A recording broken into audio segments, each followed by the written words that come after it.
Hi and welcome to the Creative Learning Guild's Arts Award Summer School. This is the illustration video and my name is Georgina Marshall and I'm an illustrator based in West Yorkshire. I've been creating illustrations for around 7 years and within that my practice surrounds storytelling and also the ways in which we can use imagery to engage with different people, excluding of language, age and backgrounds. I'm just going to quickly talk about a few projects that I'm involved in. One of my favourite projects I've been involved in is creating stories from people's past experiences. Now I did this working in London where I correlated a few stories together and I made my own sequential narrative, which I'm going to show you now.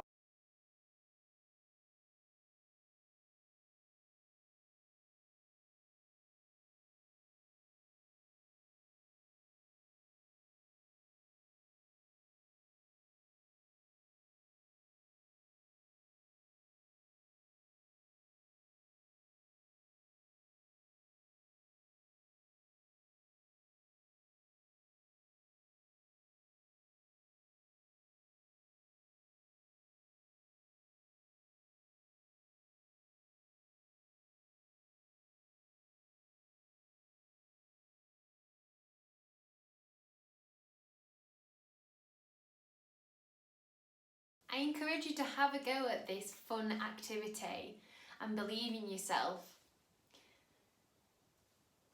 This activity uses a really minimum amount of materials. It's really easy to do and it's something you can do again and again and again.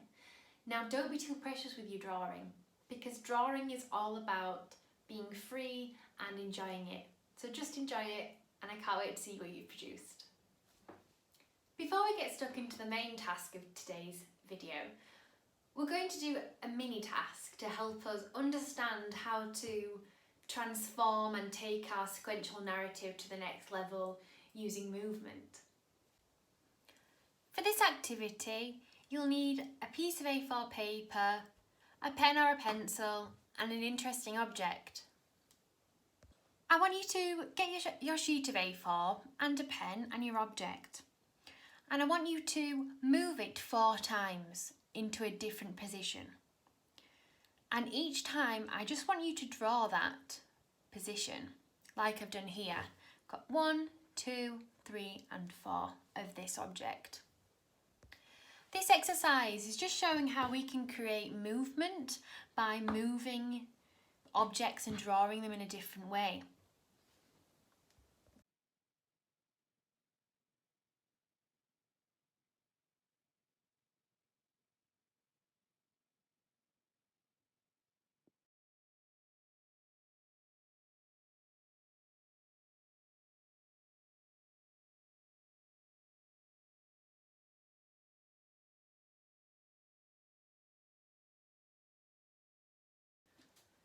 For the activity today, you're going to need a piece of A4 white paper, a pair of scissors and a sharp pencil.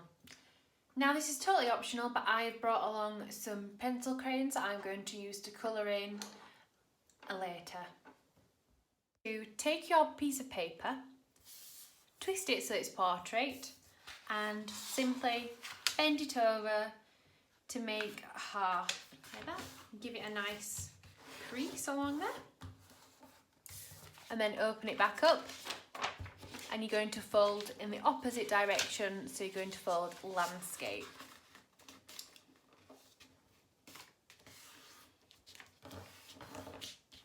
Which should give you something that looks like this.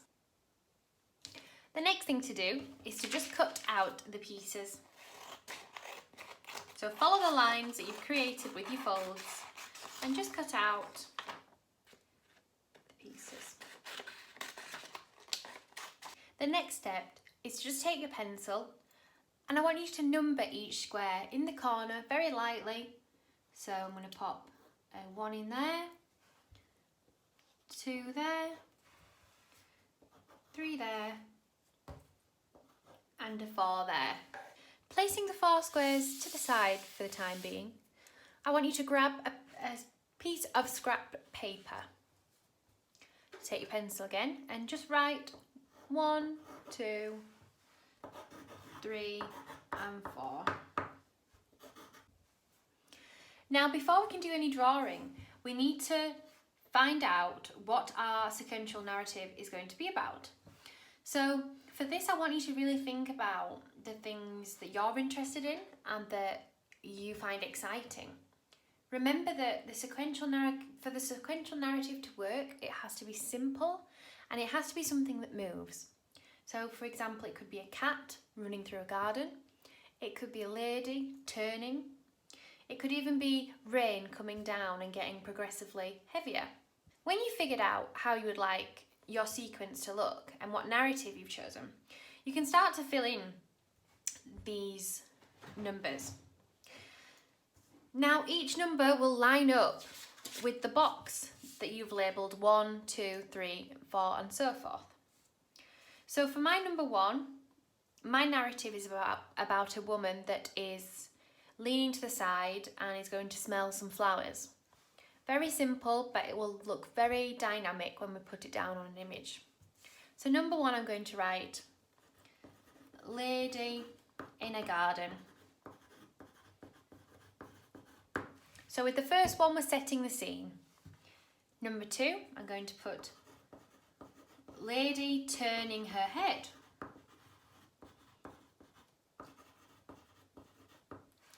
Number 3, so that would be the next image, would be lady fully turning her head to flowers. And then number 4 is going to be a close-up of her smelling the flowers. When you've completed your list and all your boxes are ready, you can now start to plot in where you think your imagery is going to go and what it's going to look like. It's really important to start with a pencil and a rubber and to just plot out where you think things are going to go. So for instance, on my number 1, I'm going to look at my list and look a lady in a garden. So I'm going to draw a close-up, so I'm going to draw a nose, some lips, a neck, some eyes,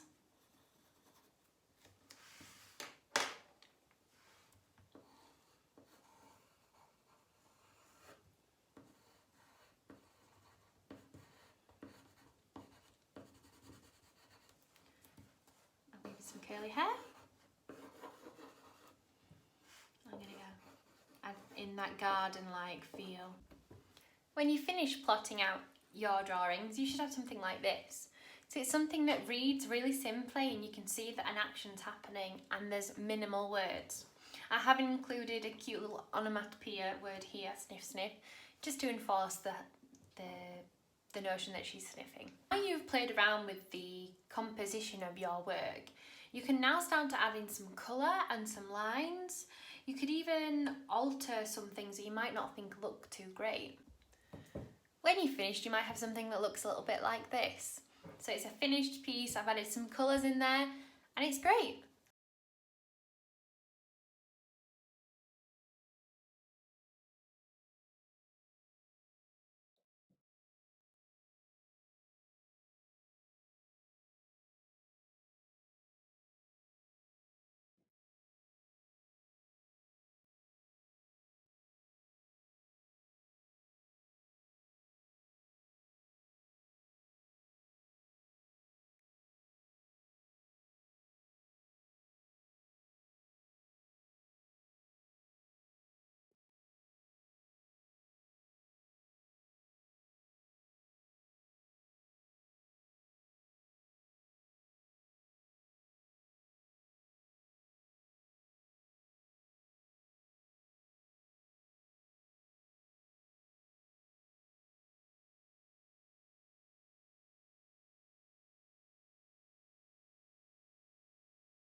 The last thing for me to say is well done, and thank you for joining me on this journey of creating our own sequential narrative. I've really enjoyed showing you how I work, which is doing narrative quite a lot. Now with sequential narrative, you could make a book out of it, you could shorten it and make it into 2 images.